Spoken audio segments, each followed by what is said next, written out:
ఈవిని గుర్తుపట్టారా? ఈవిడే యాంకర్ శ్యామల అన్నమాట. నిన్న ప్రెస్ మీట్ పెట్టి చాలా పెద్ద పెద్ద ముద్ర మాటలు మాట్లాడింది.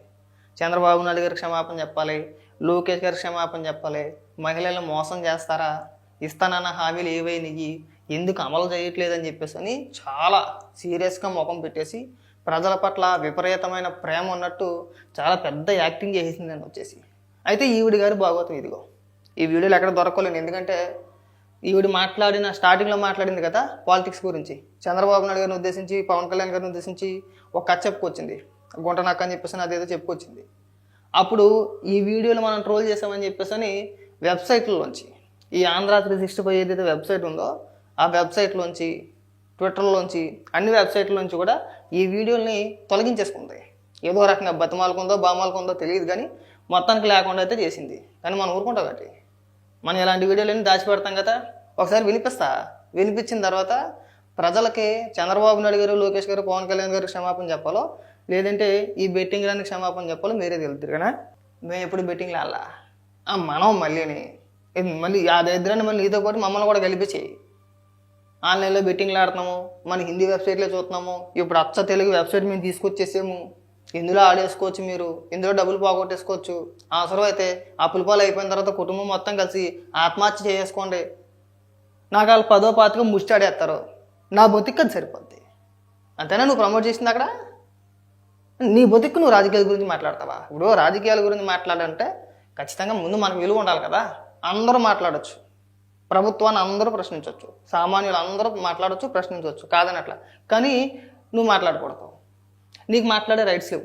ఎందుకంటే నువ్వు చట్ట వ్యతిరేకత కార్యకలాపాలకి పాల్పడి, చట్టానికి వ్యతిరేకమైన, అంటే ఇండియాలో బెట్టింగ్ యాప్స్ అనేది నిషేధం, ఎవరో ప్రమోట్ చేయకూడదు, ఎవరో ఆడకూడదు, ఆడినా సరే నేరమే అది. అయినా సరే నువ్వు చట్టానికి వ్యతిరేకంగా చట్ట వ్యతిరేకత కార్యక్రమాలు చేసి నువ్వు బెట్టింగ్ యాప్లు ప్రమోట్ చేసి మన డబ్బుల కోసం ఇవాళ వచ్చి సుధపోస మాటలు మాట్లాడతావా? ప్రభుత్వం గురించి నువ్వు మాట్లాడేదానివా? నీకు సమాధానం చెప్పాలా? మేము ఎప్పుడు కాల్ చేయలే, ఎప్పుడు బెట్టింగ్ ఆడలేదు, బెట్టింగ్ సైట్ వైపు జోలికి పోలేదు, మేము మెసేజ్లు కానీ కాల్ కానీ ఎవరికి చేయలేదు, నీకు తెలిసినంతగా మాకు తెలియదు. మరి నీకు ఏ విధంగా తెలుసో మాకు చెప్పాలి. నీకు అన్ని వివరాలు నీకు ఏ విధంగా తెలుసండి? ఎలాగా? వాళ్ళు ఇచ్చే స్క్రిప్ట్ చదివేస్తాం అంతేనా? వాళ్ళు నీకు ఒక పేమెంట్ ఇస్తారు, ఇగో మా యాప్ ఇది, మీకు ఎంత ముస్టాడేస్తాం, మీరు ప్రమోట్ చేసేయండి అంటే మీరు ఎలా పోయినా పర్వాలేదు, సామాన్యుడు ఎలా నాశనం అయిపోయినా పర్వాలేదు, కేవలం నిన్ను అభిమానించే వ్యక్తిని మోసం చేయడం కాదు ఇది. ఇప్పుడు నీకు వాళ్ళు నీ దగ్గరికి ఎందుకు వచ్చారు? నీకు ఒక పేరు ఉందని. సోషల్ మీడియాలో ఇన్స్టాగ్రామ్ కావచ్చు, ట్విట్టర్ కావచ్చు, ఫేస్బుక్ కావచ్చు, నిన్ను కొంతమంది ఫాలో అవుతున్నారు కాబట్టి నీలాంటి వ్యక్తులను పట్టుకొని నీ చేత వీడియోలు చేయించి అవి మళ్ళీ నీ హ్యాండిల్స్లోనే వేయిస్తే నిన్ను అభిమానించే వ్యక్తులు ఎవరైతే ఉన్నారో, ఓ అమ్మ మా శ్యామల చెప్పిందంటే ఖచ్చితంగా నిజంగా మనకు డబ్బులు వచ్చేస్తాయేమో, 100 రూపాయలు వచ్చేస్తాయేమో, ఏముంది దరిద్రంలో ఉన్నవాడికి పోతే పోయిందిలే, ఇంకో 1000 రూపాయలు పెద్ద లెక్కేం కాదు వాడికి. కష్టాల్లో ఉన్నవాడికి ఏదైనా డబ్బు వస్తుందంటే అందరికీ ఆశ, నాకు కూడా ఆశ డబ్బు వచ్చేస్తుంది ఫ్రీగా అంటే. అలాగేంటంటే ఫస్ట్ 1000 రూపాయలు వేస్తాడు, వెయ్యపోతే అనవసరంగా 1000 రూపాయలు పోయింది అనుకుంటాడు, మళ్ళీ ఇంకొక 1000 రూపాయలు వేస్తాడు, అది పోద్ది. అలాగా స్టెప్ బై స్టెప్ మాట. అలా మనం ప్రతిరోజు వార్తాపత్రికల్లో మనం చూస్తూనే ఉంటాం, బెట్టింగ్లకి పాల్పడి కుటుంబాలు ఆత్మహత్య చేసుకున్నాయని చెప్పేసి అని. అదొక పెద్ద నేరం. నువ్వు అలాంటి కార్యక్రమాలకు పాల్పడి అలాంటి చర్యలకు ఉసిగొల్పు నువ్వు ఇలాంటి బెట్టింగ్ యాప్లు ప్రమోట్ చేసి వాళ్ళని వచ్చేసి శుద్ధపోసలాగా ప్రభుత్వం గురించి, చంద్రబాబు నాయుడు గారి గురించి నీ ఇష్టానుసారంగా మాట్లాడితే ఆహా శ్యామలా గారు మాట్లాడుతున్నారు అనుకుంటారా? వెళ్ళిపోమ్మ నీ బతికి సిగ్గు సెరవలేదని మాట్లాడతారు అంతేనా? ఫస్ట్ క్షమాపణ నువ్వు చెప్పాలి. ఈసారి ప్రెస్ మీట్ పెట్టినప్పుడు ముందుగా రాష్ట్ర ప్రజలందరికీ, తెలుగు 2 రాష్ట్ర ప్రజలకి క్షమాపణ కోరుతున్నాను నేను.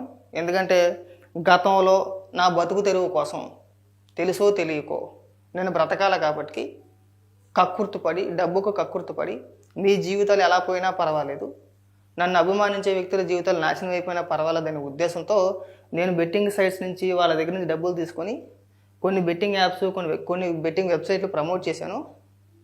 ప్రతి ఒక్కరికి ఈ బెట్టింగ్ యాప్స్ వల్ల, అంటే నేను ప్రమోట్ చేసిన కారణంగా ఎవరైతే నష్టపోయారో వాళ్ళందరినీ కూడా నేను క్షమాపణ కోరుతున్నానని చెప్పి ఆ తర్వాత నువ్వు మాట్లాడు.